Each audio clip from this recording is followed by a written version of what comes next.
C'est l'info éco avec vous, Christophe Dansette. Bonjour Christophe. Bonjour Pauline. Les marchés européens ont ouvert il y a un gros quart d'heure. Quelle est la tendance ?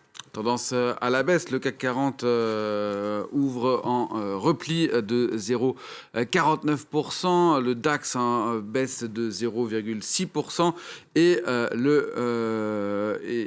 c'est le FTSE baisse de 0,6% et le DAX à Francfort de 0,4% également. Dans la nuit, vous le disiez, Angela Merkel a annoncé que le pays allait prolonger les mesures de fermeture jusqu'au 18 avril prochain. Elle demande notamment aux Allemands de ne pas sortir de chez eux pendant les 5 jours du week-end de Pâques, voilà qui est interprété par les investisseurs comme pas comme une très bonne nouvelle. L'Allemagne qui ferme, contrairement à Israël qui a rouvert son économie depuis 2 semaines. Réouverture qui permet notamment aux Israéliens d'aller voter aujourd'hui, 4e législative en 2 ans, on le disait à l'instant. Et au centre de leurs préoccupations, à ces électeurs, de très loin, la relance de l'économie, très loin devant les sujets comme la lutte contre le Covid-19 ou encore, sujet plus traditionnel en Israël, la sécurité. Il faut dire que le pays, comme beaucoup d'autres, s'est retrouvé à l'arrêt à l'occasion de 3 confinements, 139 jours au total, plus que n'importe quel autre pays dans le monde, sauf peut-être l'Allemagne qui devrait rattraper ce record. La croissance en 2020 a reculé, vous le voyez, de 2,4%. Jamais Israël n'avait connu une telle récession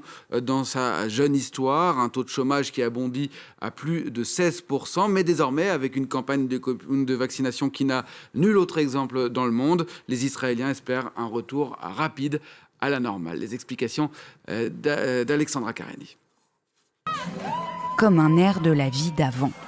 Dans les rues de Tel Aviv, depuis le 7 mars, les Israéliens ont retrouvé avec bonheur les petits plaisirs du quotidien. Prendre un verre en terrasse, se réunir entre amis, de quoi retrouver le sourire. C'était formidable de rouvrir. Tous ces gens qui sont revenus chez nous pour leur premier repas au restaurant, ça nous a fait un plaisir fou. Après 3 confinements et une année entière entre parenthèses, le taux de chômage a quadruplé dans le pays. Parmi les secteurs durement touchés, celui de la restauration, près d'un tiers des établissements auraient fermé définitivement. Et pour ceux qui ont pu rouvrir, il faudra du temps pour compenser le manque à gagner.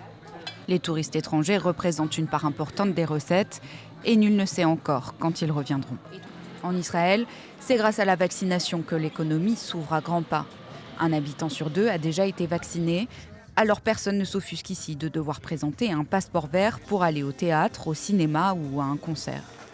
Et si beaucoup de commerces ont mis la clé sous la porte, cela a provoqué une baisse des loyers qui profite à d'autres.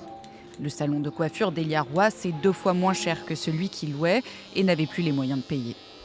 J'ai payé là-bas 7 000 shekels et maintenant j'ai payé ici 3,5, c'est moitié le prix.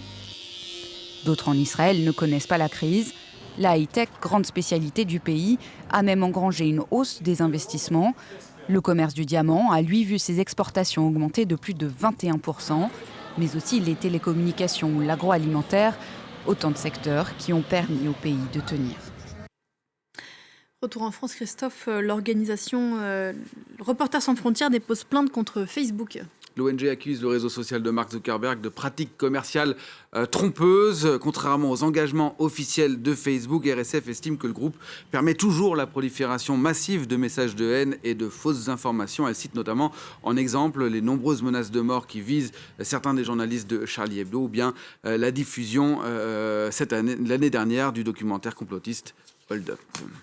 La plainte ne vise pas Twitter où de fausses informations circulent pourtant beaucoup, on le sait. Toujours est-il que le réseau social fêtait ces jours-ci ses 15 ans.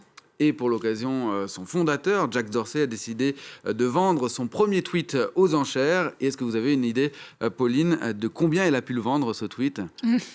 Non, cher. Cher, très cher. 3 millions de dollars quasiment, 2,5 millions d'euros. Le tweet a été vendu grâce à la technologie des NFT ou Non-Fungible Tokens qui en garantissent l'authenticité et la traçabilité et qui ont la cote en ce moment. Quand la cote en ce moment, parfois cela monte bien au-delà du réel. Mais on en fait quoi après, une fois qu'on a acheté ce tweet? Eh ben et c'est même un homme d'affaires malaisien qui a acheté ce tweet. Jack Dorsey, quant à lui, eh bien, il va reverser cette somme à des associations.